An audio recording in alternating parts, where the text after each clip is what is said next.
don't want to start. It's trying to start, We and are it There we go. live.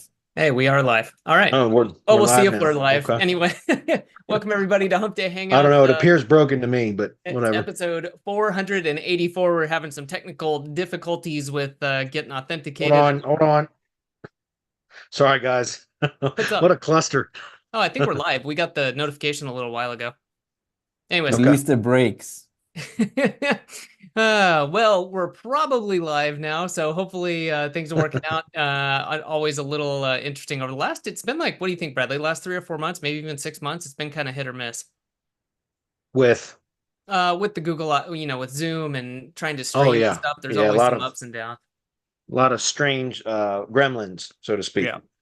Well, cool. While Bradley gets the redirect set up and everything running, gonna say hello to Chris, and then we'll circle back around. So, Chris, how you doing today? Doing good, super busy, lots of work. But at the same time, good progress, learning a lot, so can't complain. Nice, nice.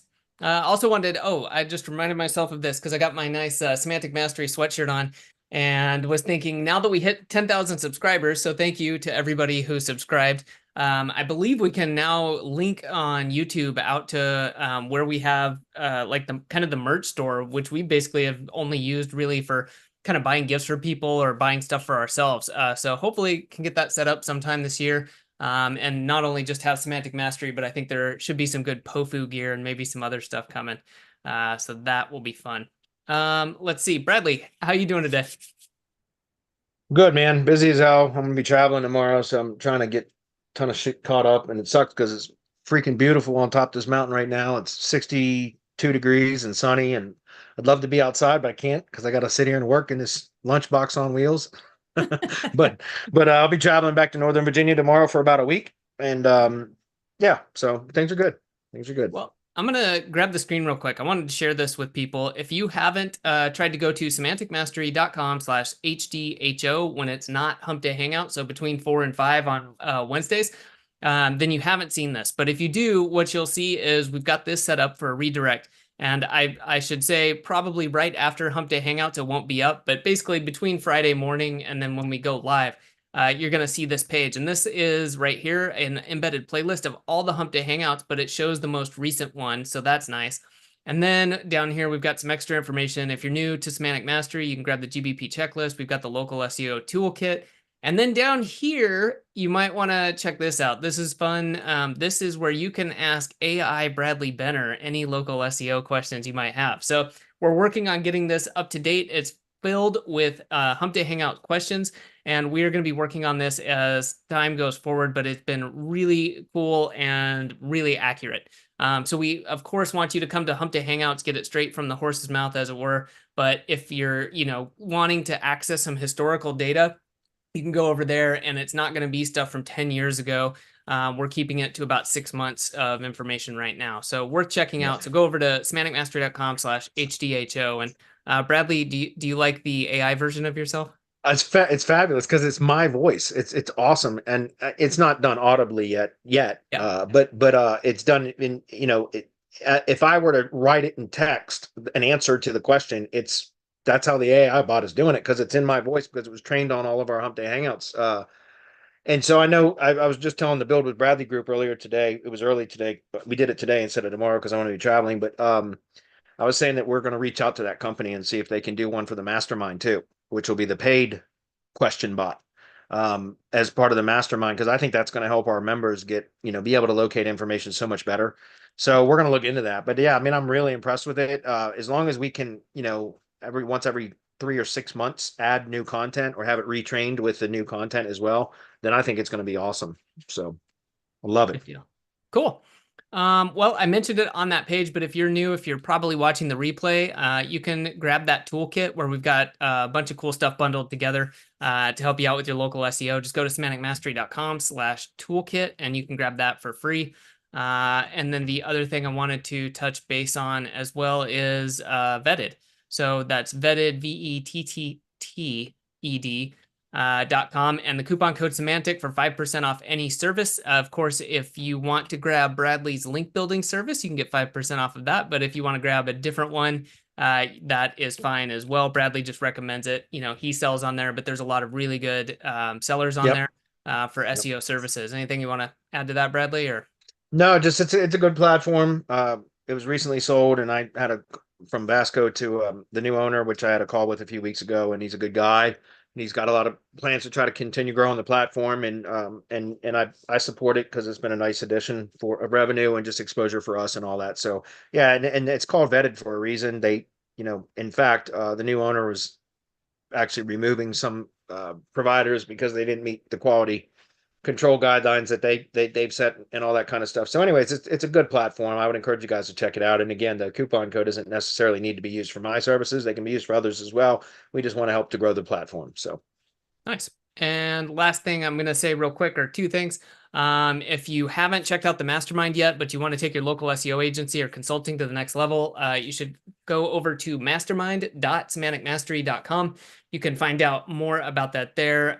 Would love to have you come join us if that's kind of in your game plan for 2024. And then this kind of ties into the mastermind, but you probably or hopefully have heard us talking about the directory hybrid agency training.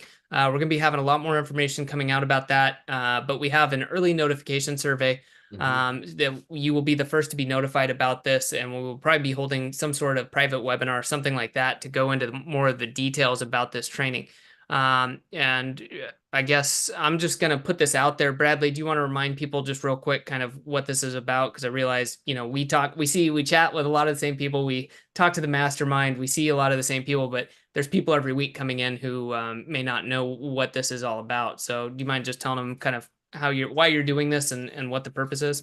Yeah, the elevator pitch, I'll keep it this brief because we do have a ton of questions today, is the directory hybrid agency is a hybrid method or model for building and monetizing an agency where you're focusing on building your business concurrently and building your brand concurrently while building your clients' businesses. Most SEOs that I talk to spend more time building their clients' businesses than they do their own. And that's a real problem because what happens when your client cancels? They benefit continuously or for some time in the future for all the work that you did on their business. And what do you get left with? Nothing other than the money that you earned while you were working on their project. And so why are we focusing our energy and attention on building our clients' businesses? Of course, we have to fulfill for them. That's how we generate revenue. But why are we not equally building our own businesses, right?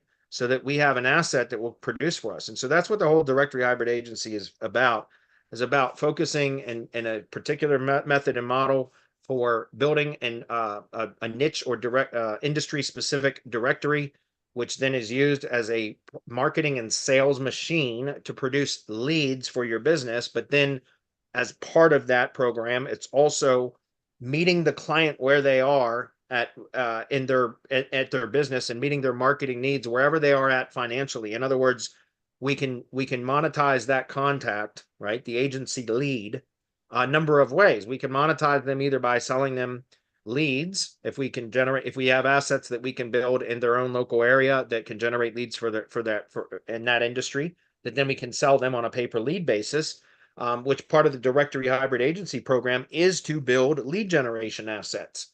So you can sell them leads on a pay per lead model. You can rank and rent, so you can lease them assets that you've already produced, which I don't particularly like that method that much, but you can do rank and rent, which is easier to manage. Or you can do revenue share model, which is where you get a percentage of any closed sales. And that can vary depending on which type of industry it is and all that kind of stuff. In my industry, the tree service industry, that is my favorite monetization model, is revenue share, where I get 10% of any closed jobs. Like, in other words, leads that I generate for a tree contractor, if they close the job, they pay 10% of it. They only pay for leads that they generate money from, and then I get 10% of it.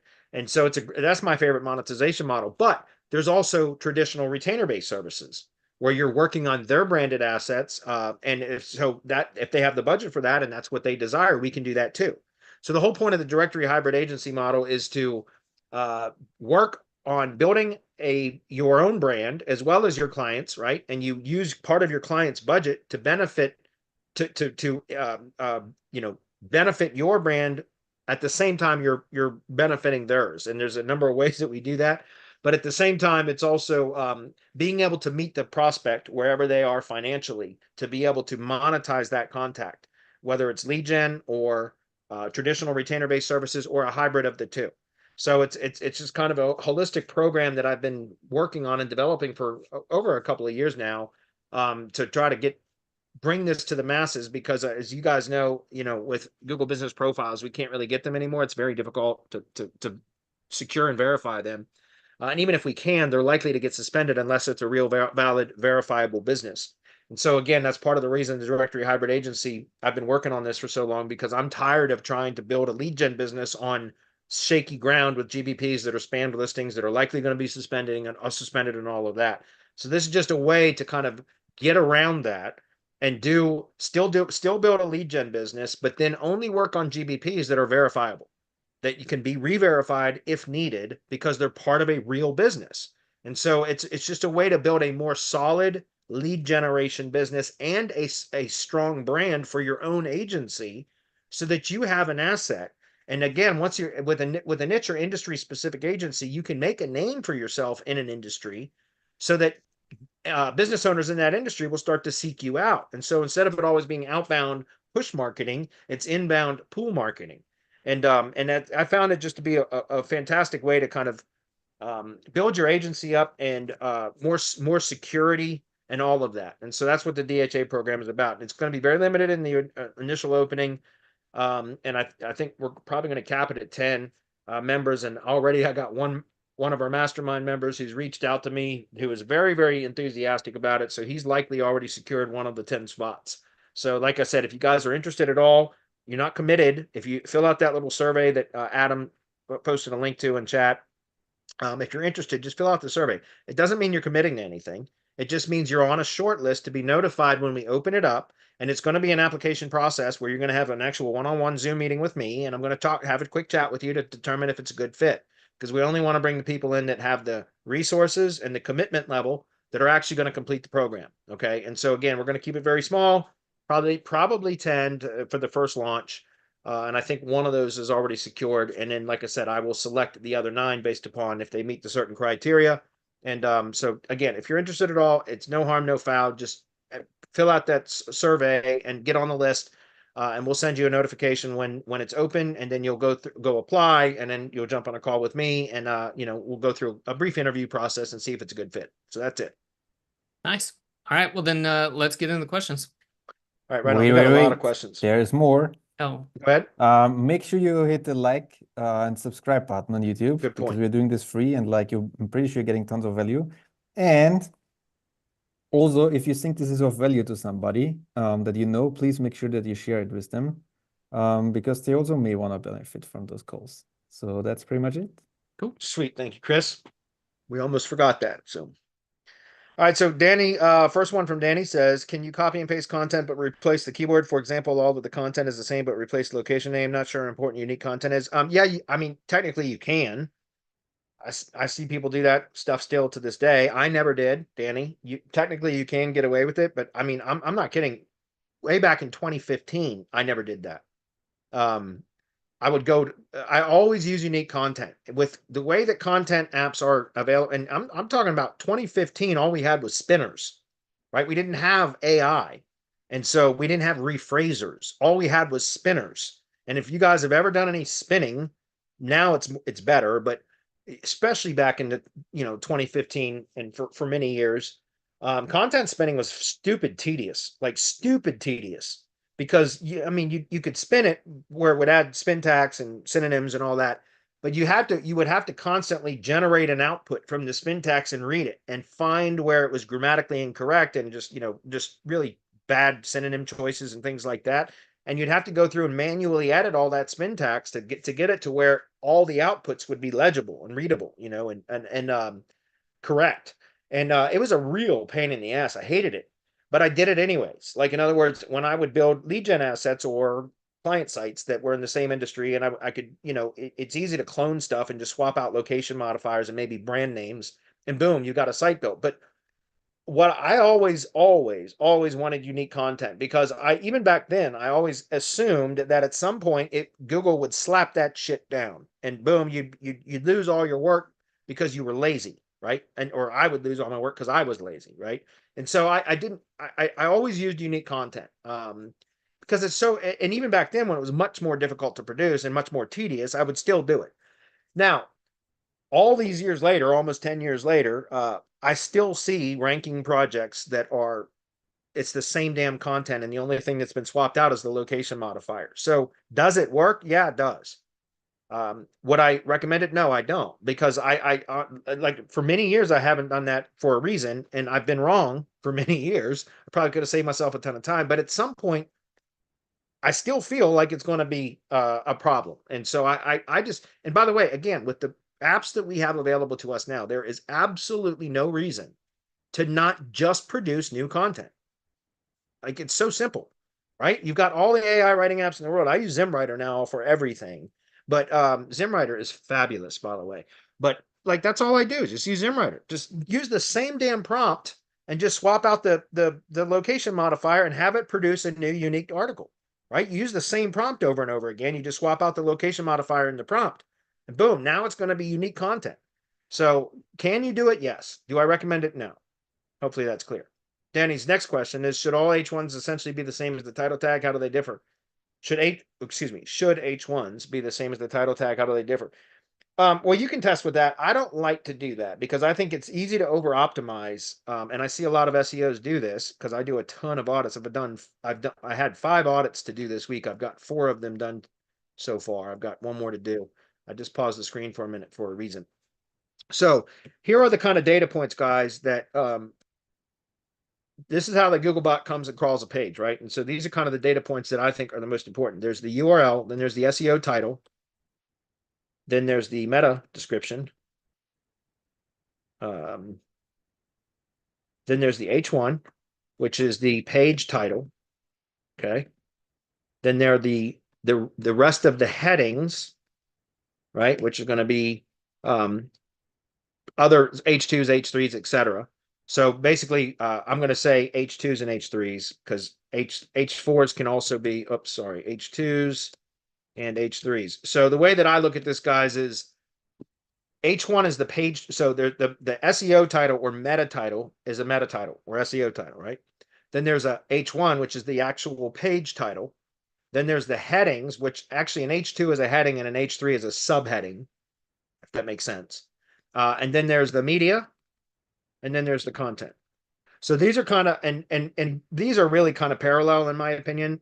Like these kind of, the way, what I mean by that is there's the Googlebot always, this is the hierarchy and how the Googlebot kind of reads the page. And in my opinion, kind of the priority of optimization, right? The URL is always how the Googlebot finds the page to begin with. So that's its first touch point, right? So then the SEO title is next. Then the meta description, because that's all in the HTML header of the page. So as the Googlebot crawls the page from left to right, top to bottom, right? It's going to see the URL first. That's how it found the document or the page. Then it's going to read the SEO title. That's usually one of the very first things in the HTML header is the title. Then there's the meta description. And then there's all the other junk in the HTML header, which like open graph and all that stuff, tags, you can put meta keywords in there and all that kind of stuff. But Google doesn't pay a whole lot of attention to that stuff. It's still valuable, schema there and all that other kind of stuff. But then it's the H1, which is the page title. Okay, then there's the headings. Again, H2s are headings and H3s are subheadings. And then there's the media, so images, embeds, etc. And then content. And I kind of say that these are parallel because these are the biggest levers that we can pull to optimize, right? The biggest levers that have the biggest effect. And then content and media kind of flesh these out a little bit more. I think the media and content are kind of more important now than they were about a year ago. And that just because I did a ton of testing on site structure and page structure. And I was able to, a year ago or many months ago, be able to outrank a page that was structured well, I could rank a page that was structured well with very thin content. Essentially, and I tested this, you could build a page without any actual content, just mainly a page with headings. So H2s, H3s. That's logical, that would be relevant to the SEO title, the topic or category term that I was optimizing for the SEO title, but no content.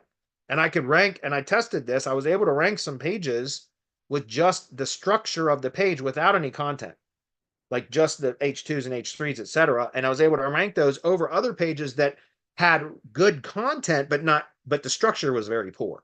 So structure is very important. However, since then, because I think that was it was soon after kind of the algorithm had shifted from keyword based to topic or entity based, or what I call topic or category based algorithm.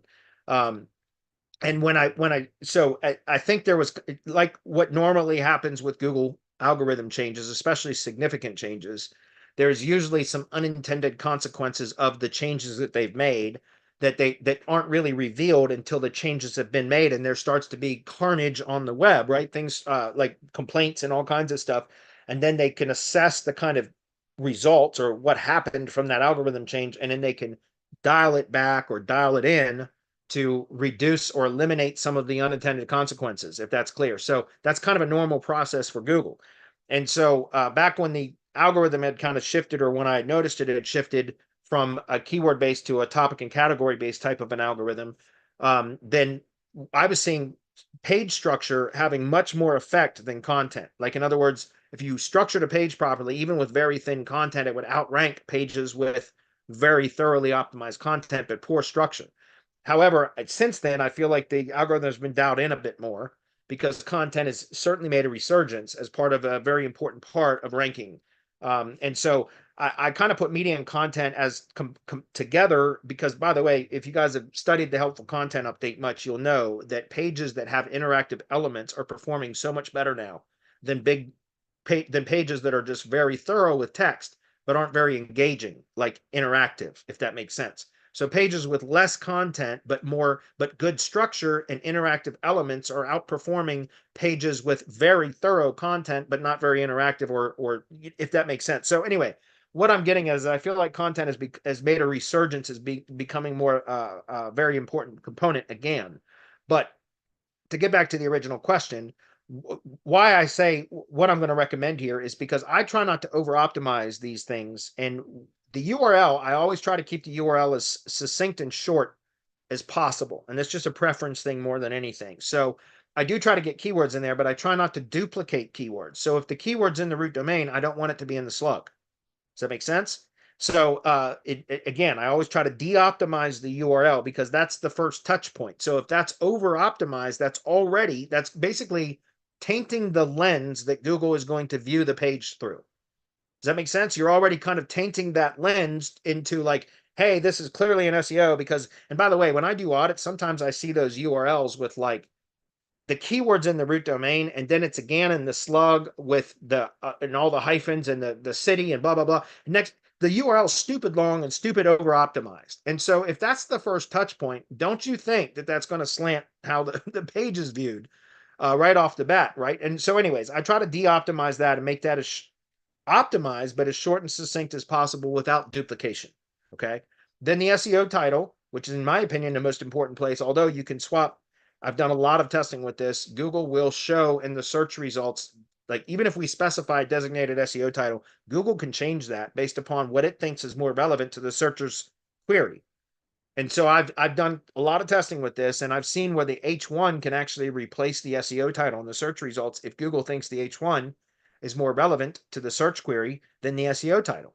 So what I recommend doing, and this is what I do for all my own projects, is I title the top level topic or category term, depending on what I'm optimizing for, as the SEO title. And then the meta description, I have a variant of that keyword in there that I'm trying to rank for. Then in the H1, what I do is I do the inverse. So if I'm optimizing a location landing page, which is a page that's linked to from the Google Business Profile, then usually I'm going to optimize the SEO title to corroborate or reinforce the primary Google Business category, or the Google Business category that particular page is being optimized for. Okay, hopefully that makes sense. But then at the H1, I will list the topic term, the broadest topic term. So in the tree service industry, just to demonstrate what I mean, because I know some of you probably have no idea what the hell I'm talking about. In the tree service industry, and let me just, I'll just use this one example as normal. I use this as an example all the time. Newburgh Tree Service, or Tree Service, Newburgh, Kentucky. Here's an example of what I'm talking about. So let's just go into the maps components for a minute. And sorry, let me just go up here to maps. All right, so if you take a look at the category here, guys, stop. God damn it. Let's try that again. Now it's working. All right. So if you look at the category, I know it's small, but this is the category. It's tree service. Okay. So that's the Google business category, which the Google business category is a combination of two Wikipedia entities, right? It's tree and then service. In the context that service is used, it's the one that means economics. So tree service is a combination of tree and service economics to create tree service, one topic or category out of two separate entities. Do you understand? But the primary, so this is the Google business category. That's the primary category. So if you're optimizing, and I'll give you a demonstration of this in just a minute, but the top level or broadest topic term in the tree service industry is tree maintenance, believe it or not tree service. And I've had people comment on my YouTube videos and say, well, why would you optimize for tree maintenance when tree service has so much higher search volume? You're missing the point, is what I'm trying to get at. Tree maintenance is actually the broadest topic term, which is a combination of tree and maintenance, which is a very broad entity. If you read the language of what maintenance means, which, by the way, something else you could do is take a look at this. If I were to show you, like, because I see this a lot too, people like, roof repair and things like that. There is a, let's see, where's repairs at? Let me just put the S in there. There it is right there. Repairs equals maintenance, by the way, guys, but maintenance equals so much more than repairs, right? So repairs equals maintenance, according to Google and according to Wikipedia. But maintenance equals, maintenance involves functional checks, which means inspection, servicing, repairing, or replacing.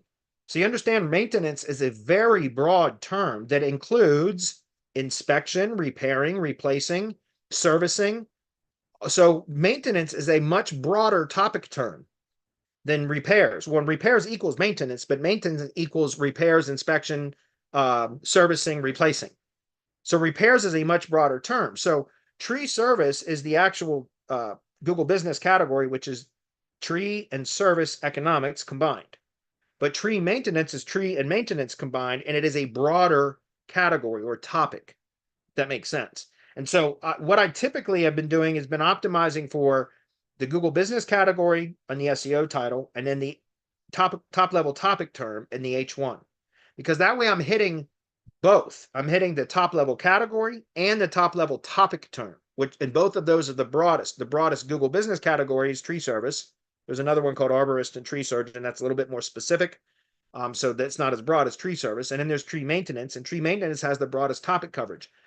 And what I'm trying to get at here, guys, is tree maintenance is the topic that covers every single search query associated with the tree service industry, every one of them.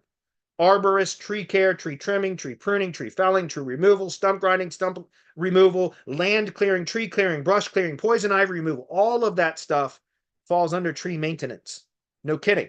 So if you optimize one page for tree maintenance, especially if it's a location landing page or a page that you're trying to rank for location terms, then that one page can rank for every single search query associated with that category, especially if you create separate keyword optimized pages on the site that are optimized for specific services that are keywords, right? Service meaning like tree removal, tree capital R removal, tree capital T trimming. And again, demonstrate this just to show you the example that I've showed again many, many times. But this is what I'm talking about. So here I optimize the top level category term, or in this case, I did city plus tree service, but I used tree care in this case as the entity. Tree maintenance is a broader term, so I put that as the first H2. And you can do that too, by the way. You can also play around. I've seen in one case, I've only seen it one time, where Google replaced the SEO title in the search results with a H2 because the H2 was more relevant to the search query. I've only seen that one time, but that leads me to believe that the first H2 is very, very important as well. And so that's why I'm saying I always try to identify, to get back to Danny's question. I know I went deep into this, but what I typically do is I do the URL. I try to make it as short and succinct and relevant as possible without duplicating terms. Okay. Then the SEO title, I'm going to optimize for either the top level topic term or top level category term, depending on which type of a project I'm optimizing for and what that particular page is for. The meta description, I'm going to insert a variant, but really it's going to be about the call to action in the meta description. That's where I put ad copy, right? Where you're writing compelling copy to entice the click. So that's usually what I do with the meta description. Then the H1, I'm going to use the opposite of what I did, or the complementary term of what I optimized the SEO title for. So if the SEO title is optimized for the GB category, then the H1 is going to be optimized typically for the top level topic term. And then the H2 is going to be usually another variant. So, part of the ways that I've described this before, and let me just give you guys a quick example if I can get to this. And I've showed this before, but if I show topics and entities. Okay, here we go. So this is kind of how I discovered this, guys, and just through kind of experimenting and things like that. But here's what I'm talking about, guys. If I go into Google and I search for each one of these kind of search queries here, then I go scan through the top results, or I could just scan through the results, period, and look at what Google bolds. That is how you know what Google thinks are synonymous with the search query, right? Whatever the search query is, if Google's bolding keyword phrases in the search results, that is because Google says that those search queries are associated with that seed query, that search query, right? You understand? So I went through and did this manually. There might be tools out there that do this, but I wanted to see it. And I recommend that others do as well, because it helps you to become familiar with how Google understands the search queries related to the industries that you work in, right? If you go through and do this manually, you'll start to get a feeling for how Google understands the topics and categories in the industries that you work in. And I also recommend studying the Wikipedia pages. You don't have to study them and memorize them, but especially the opening parts of them, and look at the structures of the pages too, because these are topics and categories, right? So topics that can be combined to create single topics out of multiple topics, right? You can do that, and then look at how the pages are structured so that you can work that familiarity, right, into the structure of the pages, because Google understands Wikipedia. That's how it is learned, understands our language in large part through Wikipedia, excuse me. So if you go into an exercise like this, and you can identify by combining different terms, again, tree being an entity, and then I can combine service or removal, which the entity for that is actually felling. Tree pruning is a standalone entity, so combining tree and pruning and all of that. Anyways, just going through and looking at the different search queries and looking at what's bolded in the search results, you can start to get an idea of what is associated with each search query. And what I did when I did this, and used the top level terms that most tree service providers optimize for, tree service being the primary category, this is the topic coverage. These are the keywords that Google had revealed to me through that manual process that were synonymous with tree service, which covers all the major bases of any kind of tree service industry, or tree service services that services that a tree care company would provide. But if you take a look at tree maintenance, look at all the additional topic coverage or keywords that are associated with that. Do you understand? So this is the broadest term to optimize for in the tree service industry.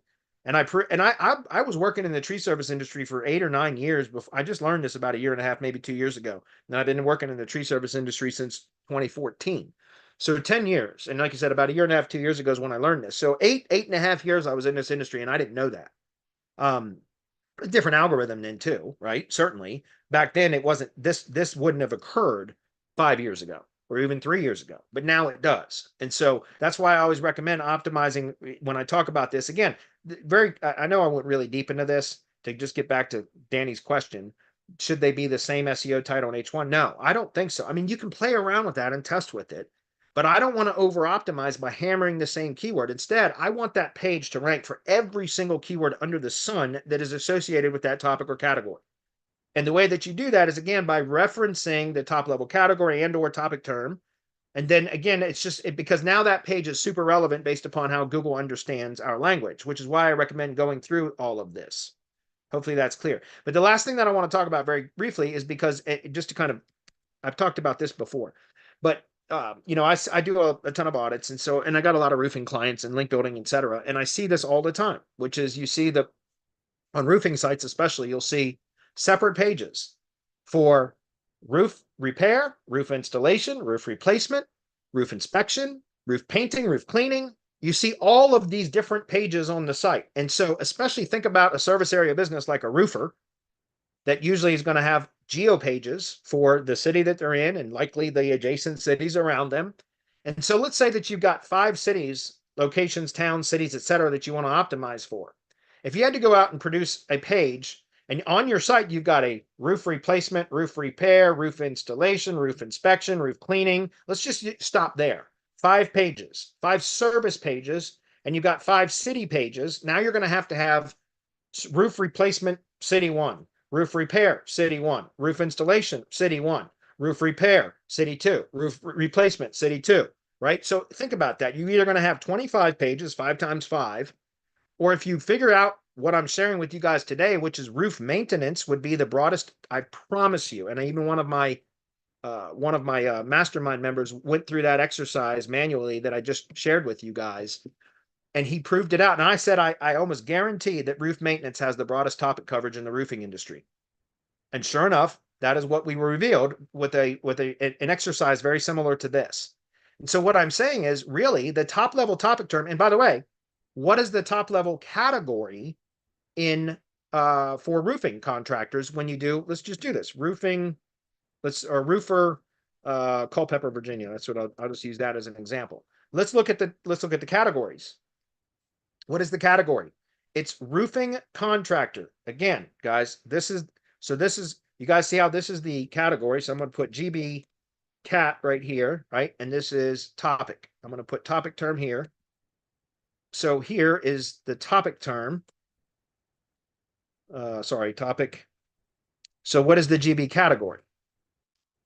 Okay, the GB category is roofing contractor. Okay, but let's do this. Let's go to Wikipedia and we're going to search for roofer. And what does this say, guys? Again, understand the language as Google understands it, right? A roofer is a roofer, roof mechanic, or roofing contractor. So do you understand that roofer is synonymous with roofing contractor, right?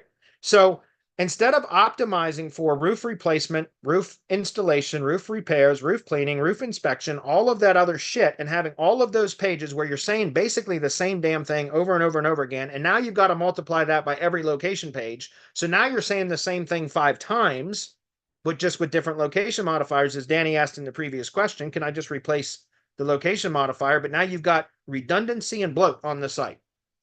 Do you think Google's going to reward that? No. 5 years ago, that's what we did. Should we do that now? Absolutely not. Because right now, what I'm telling you is this keyword right here, roof maintenance or roof contractor or roofer, because they're synonymous with each other. You can optimize for roof maintenance. So the same kind of example that I'm saying right here, guys, if it's a location landing page directly tied to a Google business profile, the SEO title can be roofing contractor or roofer, because those are one and the same.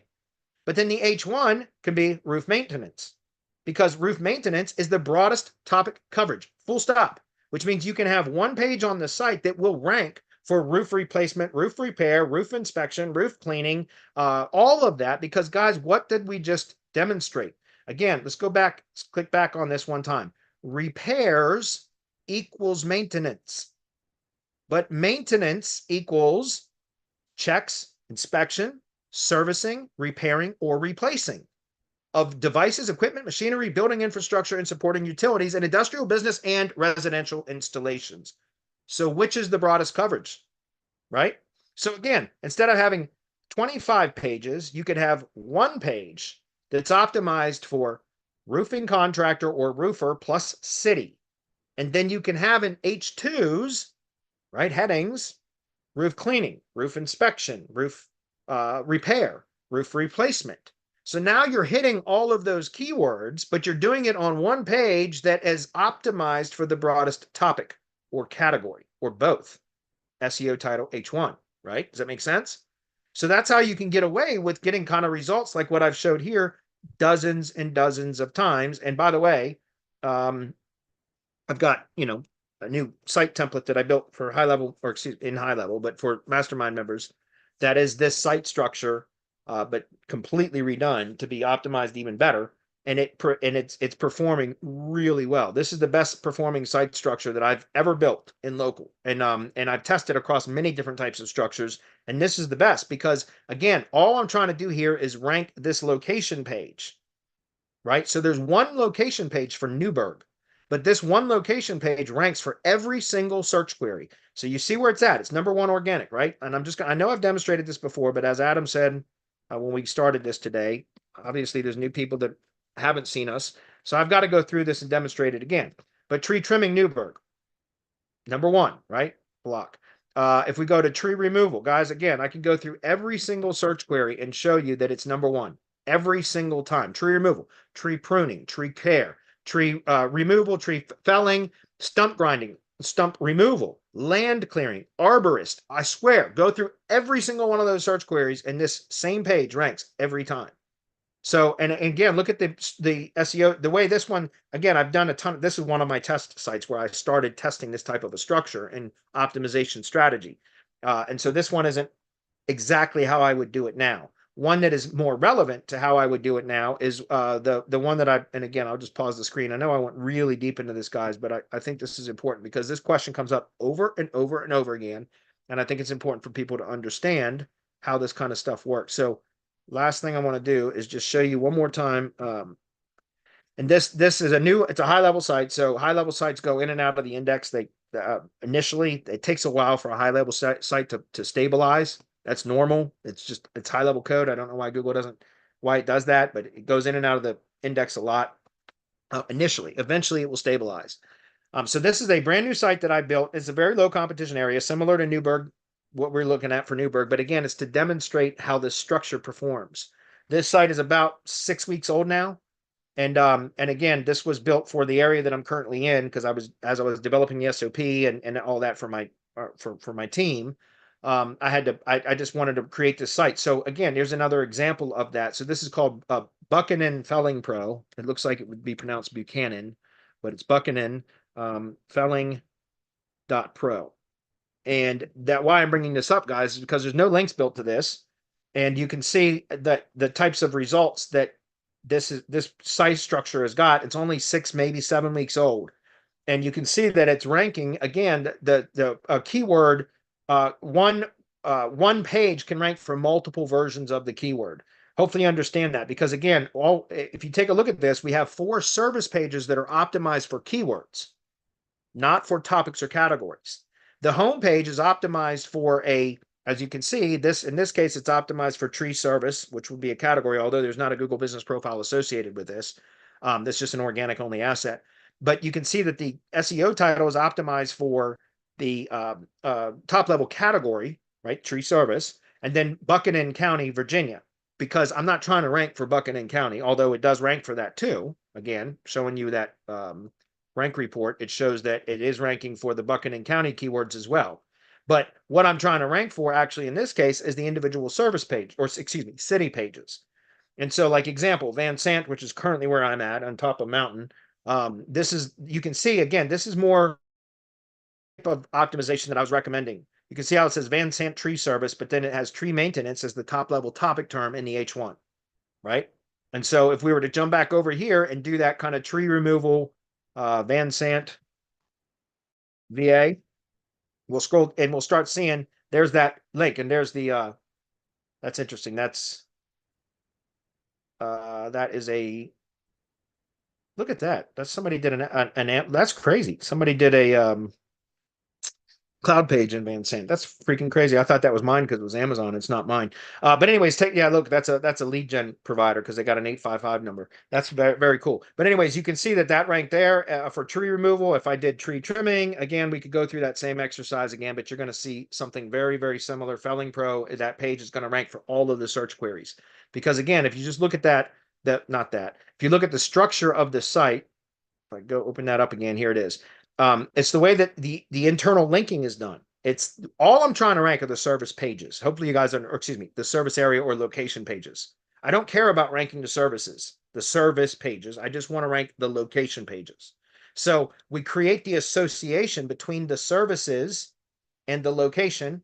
And on each of the service pages, we create the association with all of the locations down here at the bottom. So if I can scroll down, you'll see down at the bottom here is the internal linking that links to each of the, so it's a big reciprocal link, if you guys understand that. So I'm going to run out of time, so I got to get back to the questions. I know I went very deep into that, but to answer the question, can you duplicate the H1 and the SEO title?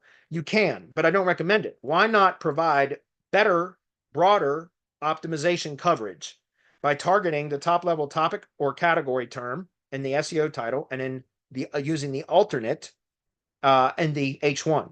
So now you're covering both bases, top level Google category, top level topic term. That one page, especially a location page, can then rank for every single search query associated with that topic or category. It's a much more efficient way to optimize, guys. And again, this local site template right here is available in the mastermind, is crushing it right now on local. No links. Like I just showed this to another version of this. Give me 1 second. I did another version for Berkeley County, West Virginia. And you can see again, it's dropping in and out of the index but this is a brand new site. This one's about a week and a half older than the Buchan and Felling Pro site that we just looked at. It's the exact same structure, targeting the exact same keywords. The only thing different are the locations. And take a look at this, guys. This is more competitive, this area. But if you don't believe me, go look at berkeley.felling.pro and your backlink profile tool, whatever it is that you use. There's no links built to this except for an ID page and a directory listing from my TreeCareHQ directory, and that's it. And you can see, look at the jumps here that this, since I just had to resubmit the page URLs for indexing because again it's a high level site, so it's going in and out of the index, which is normal. It takes a while for them to stabilize. I don't know why that is, but it is. And you look at these freaking jumps, guys. Look at how well this site is performing. I did do some tier 2 link building to the ID page and to the directory listing. I did a premium, not a premium, just a regular press release that is linking to the ID page and the directory listing on TreeCareHQ. But if you go actually analyze, and as a matter of fact, fuck it, let me just go analyze it so I can show it to you. If we go show you berkeley.felling.pro, yeah, so it shows 4 backlinks, right? That's all it's showing is 4 backlinks. And the topical, you guys know I preach about using links with topical relevance only. I've not done any link building to this. I built an ID page and I did a press advantage, and it's interesting. I don't know where that came from, because I did do a press release, but not direct to the not direct to this money site URL. And so you can see that 2 of these are deleted links. So if we get rid of those and just look at live, there's only 2 links here. This one, I don't even know. I think that came from one of the indexing services, because my link is mixed in with all these wwws in here somewhere. So I think this is one of the indexing services, and it just happens that it's still showing in Majestic right now. It'll be deleted, I'm sure. But you can see there's no links built to this. And look at this, how this is performing, guys. Again, brand new site, not even 2 months old. No links built to it except for what I just described. And then I did some tier 2 link building to that. But look at these kind of jumps. It's because of this type of a structure. So optimizing the way that I'm describing here, guys, is certainly a more efficient way to optimize. It is again, guys, I spent almost 2 years testing different site structures, page structures, etc. And by far, this has been consistently the best performing site structure I've ever built. And it's fabulous. It works incredibly well for local. Okay. And again, I wanted to see how it would perform with just doing what I did. And I just was talking to our group earlier and saying, I'm going to start doing some actual semantic link building to this now. Not this one, but Berkeley Felling Pro, because that's more competitive. And I'm going to start building some direct links to that site and see what I can, not a whole bunch. I just want to do a couple, like maybe a couple of topic links and a geolink, and let it sit for 10 to 14 days and see how it responds. Then go build a couple more links if needed, and get it to where it's performing incredibly well with the least amount of resources spent, right? And then I duplicate that again across other projects. So hopefully that's clear. All right, let me switch back if I can get a hold of this browser. There we go. Sorry I went so deep into that, guys, but again, this is a question that I get over and over and over again. I get it from link building clients, and so every time I have the opportunity to do some training on that, I'm going to, because then I can use that clip to send to people when they ask that question. All right, moving on. Lewis says, what do you recommend for on-page content? Is it worth paying copywriting, or does AI tools work? No, AI tools work just fine. I do recommend that you edit them manually though. Once you have, like, if you're trying to build authority content, if you're just pumping out lead gen sites and things like that, I don't even edit the shit. No kidding. I'll scan through it. I'll make sure that there's nothing factually inaccurate in the content, and that's it. I don't really spend any time editing it. But for like blog posts for building authority to a site, like on TreeCare HQ, our blog index page is awful. I've got it. There's some formatting issues there, but I had my blogger. She generates the content with AI, but then she is a very thorough manual editing process, and I pay her very well to do that. So again, it depends on what type of content it is. Most of the time, I think the AI content is just fine. By the way, guys, those people that sell you those stupid AI detector tools, it's total bullshit. That's a gimmick, guys. That's a freaking gimmick. Because if you use 3 different tools, you're going to get 3 different sets of results. That's a total gimmick. Somebody that says an AI detecting tool, it's bullshit. I don't care if it detects AI or not. Like if the content is accurate and it reads well and it's providing value, who gives a shit? And I'm telling you, I had a link building client send me his whatever AI detecting tool he was using. I don't know which one it is because there are a dime a dozen. They're all bullshit, by the way. But he sent me his that said, because a press release was published and it said 99% AI generated. And then I took the exact same press release and ran it through On-Page AI, which is the tool that I use, and it said like 9% AI generated, 90% human, right? So it's the exact same content, nothing was changed. Those are total bullshit, by the way. So don't worry about that. If the content is accurate and it provides value, then it doesn't matter whether you edit it manually or not, period. A full stop. Okay. Those AI writing tools is a gimmick to sell you their solution. That's all it is. Hopefully you guys understand that. Jack says, hi, for your lead gen assets in Google, how do you handle your Gmail accounts as far as how many entities do you run per email? I try to do one, unless it's a multi-location brand, in which case we'll build all of them under the same brand. If it's a lead gen asset though, and when I say multi-location brand, I mean, God damn it, there's sun reflecting off something right in my eyes. If it's a multi-location brand with a real business behind it, then all of them can go under the same account. If it's a lead gen business where they're spanned Google business listings, then I would do a 1-to-1 ratio, a separate Google account as the owner for each GBP, if that's clear. You can add a single Gmail address, or what I recommend, a workspace email account as a manager, as long as you don't have a flagged account. I've seen recently where a manager account, one of our mastermind members said that his manager account apparently became polluted somehow, and all of the accounts that he was added as a manager were suspended. I've never seen that as a manager. I've seen that happen from the owner, an owner account, either the primary or an additional owner account, where if it gets suspended, it suspends all the GBPs it was associated with. But I had never seen that with a manager account, and apparently that is a thing now. So like I said, I recommend trying to do 1-to-1 ratio as much as possible for lead gen. It just because that way you're not putting all of your eggs in any one basket. Hopefully that's clear. All right, Matthew says, when creating NAP citations on websites highly specific to another location from your business, will creating NAP citations on websites highly specific to another location from your business single address derank your position in maps? Not sure I really understand that question. Highly specific to another location from your business single address derank. I don't understand that question. I'm sorry. I can't interpret that. I'm not sure what the question is.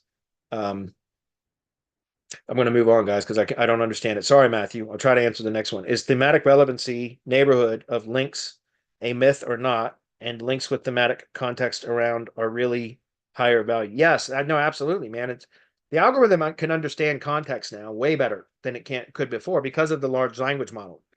That didn't exist before. But the large language model has a good grasp of our language, and that's a layer of the Google's algorithm now. It's integrated into Google's algorithm. So yes, that's all I do is relevant link building. There's topical relevance and geographic relevance, which geographic relevance is important for local. And that's all I do is focus on relevance. Those other metrics that most SEOs swear as gospel are secondary metrics. They can be used as a determining factor once relevance has been determined. Hopefully that's clear. So our neighborhoods, of course, it makes a difference, because if you've got a link that's in on a blog that's not relevant or on a blog that's spammed, that can be toxic. It can, first of all, if it's a link that's not relevant, Google's going to ignore it. But also, if it's in a bad neighborhood, so to speak, it can also become toxic. It can be a negative ranking signal, negative ranking factor.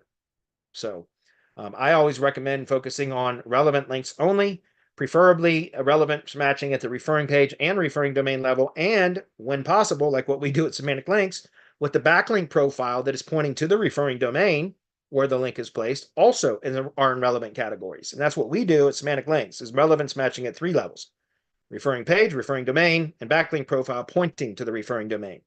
And that's why those links are effective, despite the fact that a lot of my links don't have those high traditional metrics.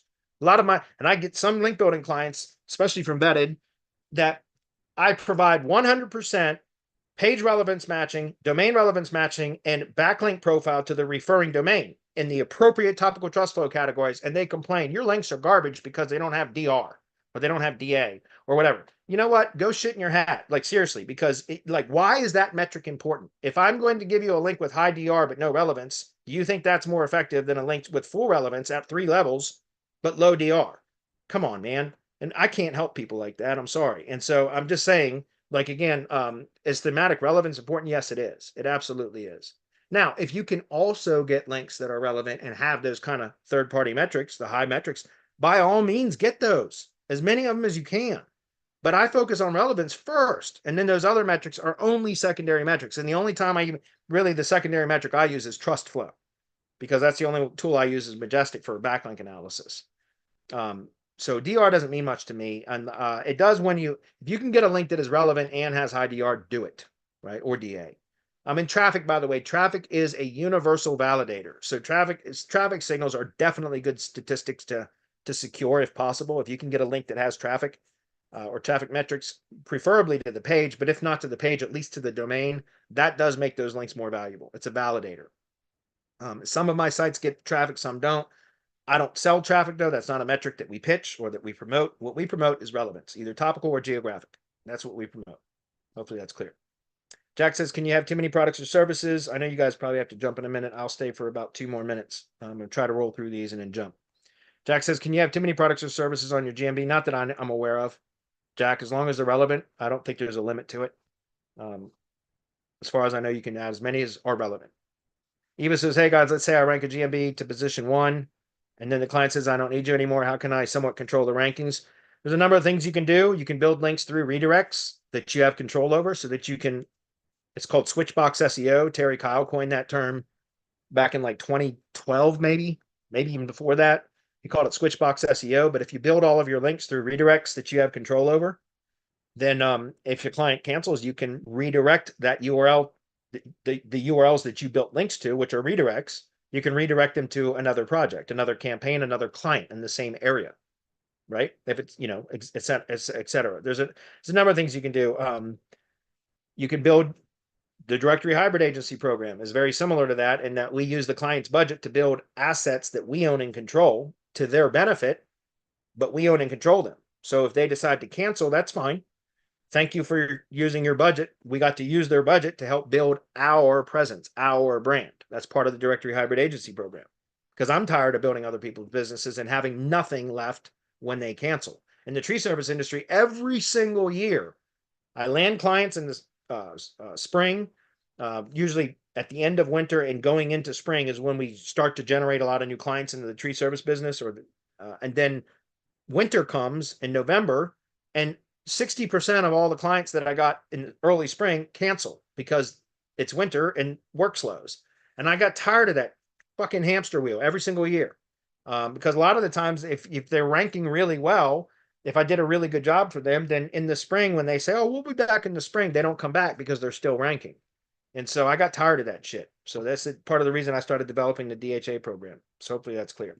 Toby says, have you used LiveRank Sniper on your tree customer vids? Yes, I haven't used it much in the last year now because I haven't had the time, but I've used LiveRank Sniper a ton, Toby, a lot. I've done training specifically on how to use it. So yes, I have used it a lot. It says 2022 version. It doesn't matter. Peter keeps that updated. The hard part with LiveRank Sniper now is getting YouTube channels. because it's much harder to get YouTube channels now, guys. Much harder. So that's the hard part with that. But LiveRank Sniper still works. It was last year I used it a lot when I was developing some SOPs for it. It's certainly good.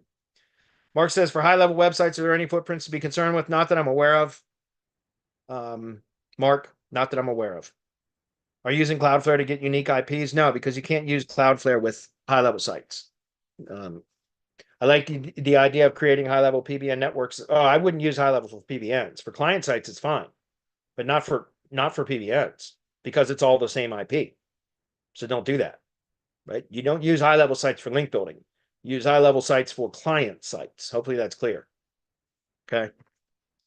If you don't want to host having to pay EasyBlogNetworks and use WordPress to host them, you could use things like CTRify. You could use Cloudways for hosting, which are VPSs, instead of using EasyBlogNetworks, and I like that way better.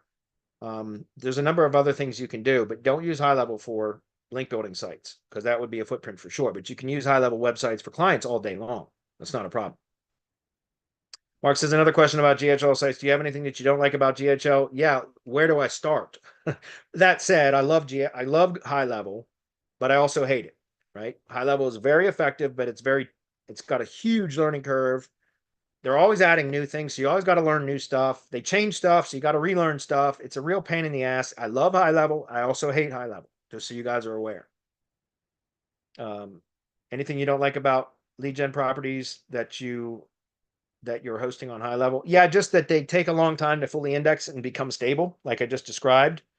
I don't know why that is. It's probably just the code, but they for whatever reason, high-level sites they bounce in and out of the index, especially when they're new, and they take quite some time to stabilize. So that's one thing I don't like about them. But everything else is I really do like high-level sites because they're easy to deploy. And the way that I built these structures here, they're basically deployed by filling out forms, high-level forms. These are all custom tokenized sites that are built mostly with by filling out forms.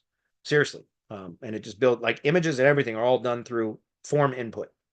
So it's an easy way to build these sites. You can teach somebody how to do it, is what I'm saying. All right, I think we're down to the last question. And Selma says, hey, Bradley, I just noticed I missed Build with Bradley, meaning I wanted to ask, why do you create some websites and subdomains instead of subdirectories? Wouldn't it be better to use the root domain authority to rank subdirectories? That's a good question, Anselmo. It's a great question, actually. Well, here's the reason. Yes, subdirectories usually perform a little bit better than subdomains, but then you open yourself up to being slapped, because if the domain catches a penalty, you'll lose all sites that are on subdirectories. They'll all go down. If you catch a penalty or you get de-indexed, all of your sites will be down. Every one of them. If you do them on subdomains, if you catch a penalty on the root domain, you'll lose all the subdomains. But if you catch a penalty on any one of the subdomains, it's isolated to that subdomain and that subdomain only. So I've always used subdomain sites instead of subdirectory sites, because just as kind of a security measure, right? It's to mitigate the risk in case of a penalty. So I always like to use subdomains for that. And by the way, you can still accrue authority and relevance to a root domain through subdomains. It's not quite the same or as effective as if you do them through subdirectories, but it is still effective. So if you build a bunch of sites, let's say you stick with, like, felling.pro is the root domain that I'm going to use for most of these lead gen sites as part of the DHA program, because it's felling.pro, and felling is the entity for tree removal. Go look it up in Wikipedia, and felling.pro is short, succinct. It makes sense. It's a fabulous domain for this type of a project. And so county.felling.pro is how I'm building these sites. And over time, as I build more and more of them and build more links to them, and etc., it will increase the authority and relevance of felling.pro, so that when I deploy another subdomain site in a new area, each time I do that, it will take less time and less effort for it to perform, because over time I build authority to that and accrue authority and strength and relevance to that domain, if that's clear. And each subsequent domain or subdomain that you build on that will instantly inherit some of that authority. That's clear. All right. All right, guys, I'm sorry I went over, but I did. And I'm sorry I was looking at the wrong thing. How dare you do that, Bradley? How dare you answer those questions? Are there any questions that I need to, or comments that I I was need to just address? pulling that up. Let me go back and take a look here. Let's see. Google is designed. Cecilia. I got to go because I got to go meet a contractor at this property. So I got Did to you answer go. this one? I'm not sure if it's Local Biz Digital US. What is the AI tool you use to analyze sites for SEO and content structure? Not sure if that was Well, to you or. I use on-page AI, but I don't do a lot of on-page optimization because I'm mainly as far as content optimization, I'm usually looking at structure, which is what I was describing over here. Like what when I do audits, I don't do full on-page optimization audits. I look at the biggest. I do what I call a local SEO audit, which is looking at the biggest levers that we can pull that are going to have the greatest effect with the least amount of work. Okay. And that's why I talk about page structure so much, because that's usually what I'm analyzing is structure, not content. So I don't do a lot of actual page analyses as far as the content and entity density and all that. I don't usually do much of that. For my own projects, I do, but for like client work and stuff, I don't typically, because usually I'm just looking at the structure. So what I do is I usually just analyze the sites manually. One thing that I do, like, I'm not kidding, I use Bright Local to identify how it's performing in local search. And then I will look at the backlink profile using Majestic. That's all I use for backlink analysis. And then I use SERPstat for crawling the site and exporting page titles so that I can look at all the page titles and try to identify potential cannibalization or competing pages. And those are the three tools that I use. So Bright Local, Majestic, and then SERPstat. And SERPstat is just a crawler. It doesn't matter which. You can use Screaming Frog, Sitebulb. There's a number of site crawlers out there. SEMrush. It doesn't matter. You can use any one of them. Website Auditor, which is a desktop software. You can use any one of those. But I just use those to kind of export the, and also look for technical SEO errors. Like SERPstat will do that. SEMrush will do that. See if there's broken links and things like that. But again, I do most of my audits manually, other than those tools to just give me the data. Hopefully that's clear. Anything else? I think we're good. All right, right on, guys. Appreciate you all. Thanks for sticking around for a few extra minutes. We will see you guys tomorrow.